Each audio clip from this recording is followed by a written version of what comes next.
첫 순서는 김현철님의 순서가 되겠습니다.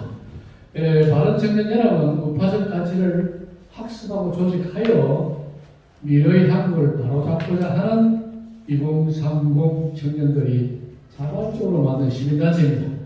자, 강의 제목은 이승만의 독립정신의 일곡입니다. 네, 반갑습니다. 저는 바른청년연합에서 교육본부로 활동하고 있는 26살 청년 김현철이라고 합니다. 반갑습니다. 제가 독립정신을 읽게 된 그 배경에 대해서 조금 말씀드리고 싶은데요. 1년 전입니다. 25살의 나이에 이승만 대통령에 대해서 아는 게 뭐가 있냐라고 질문하면 제 머릿속에는 딱 3가지밖에 떠오르지 않았습니다. 초대 대통령, 그다음에 3.15 부정선거, 4.19. 제가 생각하기에 많은 청년들이 그 정도까지만 알고 있지 않았을까라는 생각이 듭니다. 그런데 제가 교회를 다니고 또 제가 사회생활을 하고 하는 과정에서 주위에서 이런 목소리가 들리는 겁니다. 이승만 대통령은 국부다. 국부이자 건국 대통령이다. 또 이 성경에 나오는 출애굽을 이끈 모세와 같은 인물이 이승만이다. 이렇게 이야기하는 경우도 있더라고요. 이거 엄청난 칭찬이고 엄청난 존경의 의미라고 저는 받아들였는데 또 다른 한편에서는 이런 목소리가 들리는 겁니다. 이승만은 독재자다. 또 이승만은 학살자다.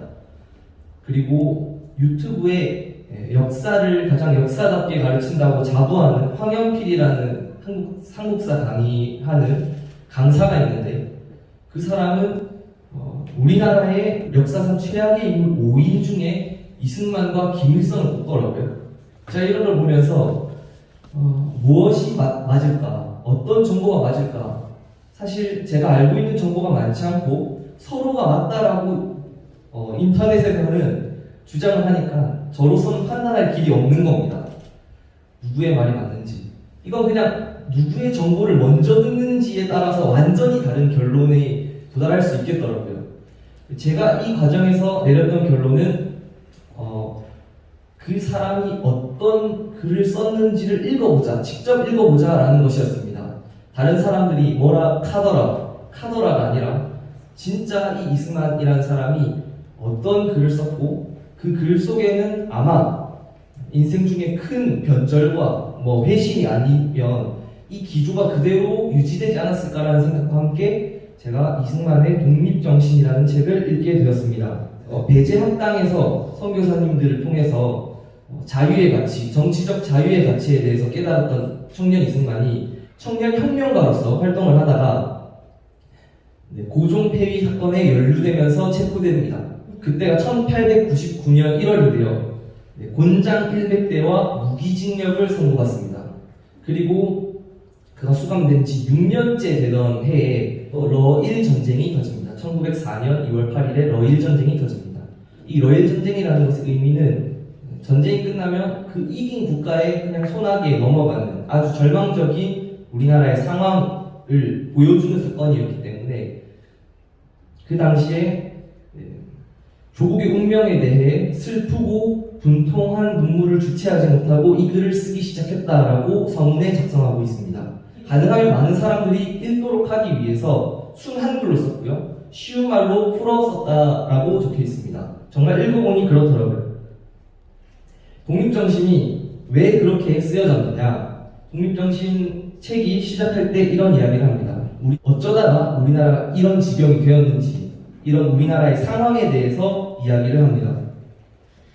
그러면서 비유를 하는데 불난 집의 비유를 합니다. 불난 집의 비유.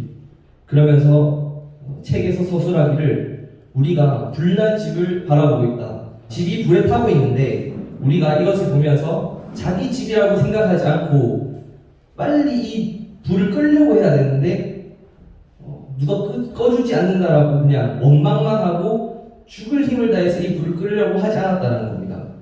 그래서 이 불을 낸 누군가의 잘못은 있을지언정 완전히 타버리고 남은 이 집에 대한 책임은 불을 끄려고 목숨을 걸지 않은 우리 개개인에게도 있다. 우리 모든 사람에게 이 책임이 있다라고 이야기합니다. 그래서 관리들에게 일을 맡겼다고 해서 그들에게 합당한 보수를 준다고 해서 끝이 아닌 거죠. 사람 마음이라는 게 관리받지 않고 견제받지 않으면 부패하기 십상이라 관리들을 우리가 선정하고 그들을 끊임없이 견제하고 우리가 그들을 감독해야 한다는 것을 독립정신에서는 이야기하고 있습니다. 저는 이렇게 모든 사람들에게 높고 낮은 것 상관없이 정말 모든 사람들에게 이 요구를 하는 이 내용을 보면서 저와 지금 우리가 처해져 있는 한국 사회에 이것을 대입하면서 읽기 시작했던 것 같습니다. 왜 이렇게 우리가 관리들, 정치가들, 나라를 이끈다는 사람들의 부정부패에 무력하게 있었을까? 그리고 나라가 위태로운 상황에 처해 있다는 소식을 듣고 눈으로 보면서도 왜 이렇게 이게 내 일이라고 생각하지 않고 내 집이 불탄다고 생각하지 않고 무관심했을까? 아무것도 하지 않았을까? 그 독립정신에서 이야기하는 것은 왜 주변 국가들이 우리나라를 침략하는 것인가에 대한 의문을 제기합니다. 근데 독립정신은 이렇게 이야기합니다. 누구 때문이라고 이야기하지 않고 무엇 때문인지를 이야기합니다.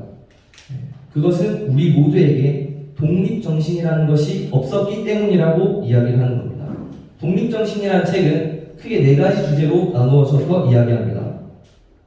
첫 번째, 우리나라가 얼마나 위급한 상황에 놓여 있는지, 그래서 독립정신이라는 게 우리 모두에게 필요하다는 그 필요성을 이야기하고 있고, 두 번째로는 그래서 그 독립정신이라는 게 뭐냐, 독립이라는 게 뭐냐에 대해서 설명하기 위해서 여러 가지 정치체제와 미국의 독립사, 그리고 프랑스의 혁명사 등을 이야기합니다. 그리고 세 번째, 우리나라를 둘러싸고 있는 여러 열강들의 국제 정세를 또 이야기를 하고 있고요. 마지막으로 후록에서는 그래서 당장 우리나라에게 필요한 것들이 무엇인가에 대해서 이야기를 하고 있습니다. 그래서 이 독립정신이라는 게 무엇인가? 강령 6가지의 강령을 두고 이야기를 합니다. 첫 번째가 다른 나라들과 교류를 해야 된다는 겁니다. 우리가 단순히 우리의 문을 걸어 잠그는 것이 아니라 서로 상통하면서 교류하면서 우리가 서로 원하는 것들을 얻을 때에 비로소 더욱더 발전한다. 통상하려고 하는 그 정신을 가져야 된다. 첫 번째고요. 두 번째는 이미 국가의 문을 여는 것은 정해진 법칙이다. 우리가 걸어 잠그면 걸어 잠글수록 여는 시점이 늦어질 뿐이지 이것은 정해져 있는 일이라고 이야기를 합니다. 따라서 문을 열었을 때 서양의 학문들이 우리의 자연의 이치를 깨닫는 데 있어서 더욱더 동양의 학문보다 앞서 나갔다는 것을 이승만은 인정합니다. 그래서 서양의 학문, 세법, 신학문을 우리가 받아들이자. 물리와 화학, 이러한 과학기술을 받아들이자. 그래서 우리가 어떻게 하면 이 자원들을 더 잘 사용하고 활용해서 우리가 더 발전할 수 있는지를 도모하자. 이 이야기를 합니다. 그래서 두 번째가 세법입니다. 세 번째는 아무리 강대국이더라도 혼자서 할 수가 없다는 겁니다. 이미 국제화하고 세계화의 시대가 도래했기 때문에 주위에 있는 국가들과 함께 교류를 맺어야 되고 그 약속 안에서 우리가 독립할 수 있다는 외교를 강조합니다. 그리고 네 번째가 국권을 중요시해야 된다는 국권.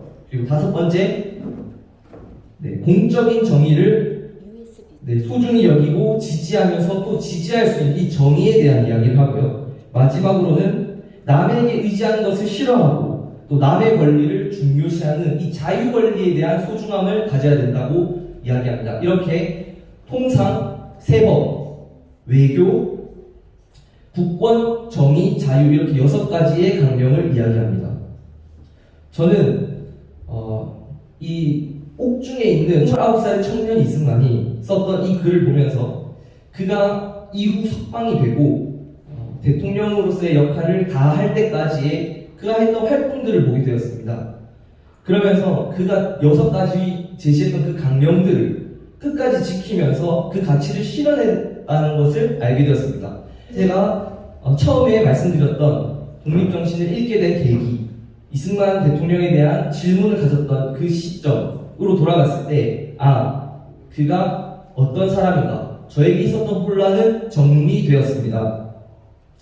6가지 강령을 들으시면서 느끼셨겠지만 네, 이 근대화와 세계화라는 어떤 시대의 흐름에서 우리나라가 어떻게 해야 살아남을 수 있고 어떻게 해야 부강한 국가가 될 수 있는지를 청년 이승만은 옥중에서 제시했습니다.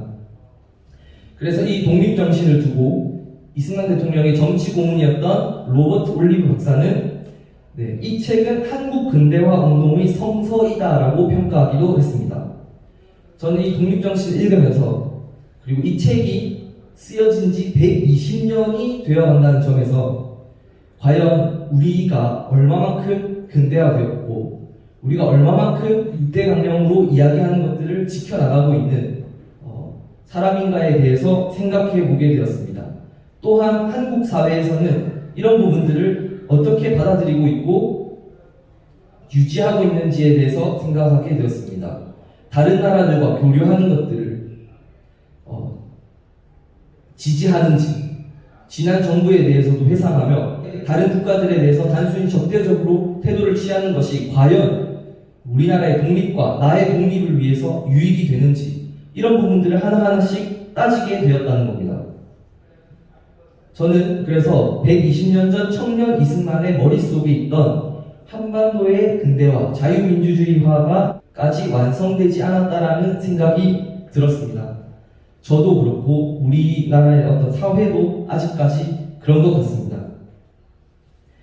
네, 조국의 정체성을 저는 군대 국가로 두고 또 45년의 단순한 해방보다 48년의 건국과 독립을 더욱 축하하는 한 사람으로서 아직까지 나에게도 전 근대적인 사고방식이 남아있구나. 아직까지 난세의 영웅이 등장해서 모든 것들을 해결해 주기를 바라고 있는 그런 의존적인 태도, 그리고 그냥 단순히 사회를 비관하고 비판하고 방관하는 태도를 가져왔다는 것을 깨닫게 되었습니다. 독립정신을 읽으면서 저는 이런 부분들을 또 그치고 나라의 상황이 곧 나의 집과 같다라고 여기면서 나라를 사랑하는 마음을 가지게 되었습니다. 여기 계신 여러분들이 먼저 저의 선배로서 나라를 사랑하고 또 나라를 이끌어와 주셨기 때문에 지금의 제가 독립정신을 읽을 수 있고 또 생각을 바꿔서 이렇게 꿈을 키워나갈 수 있는 것이 아닌가라는 생각이 듭니다. 그래서 정말로 감사하다는 말씀을 드리고 싶고 기회가 된다면 독립정신을 꼭 한번 읽어보시기를 추천드립니다. 감사합니다.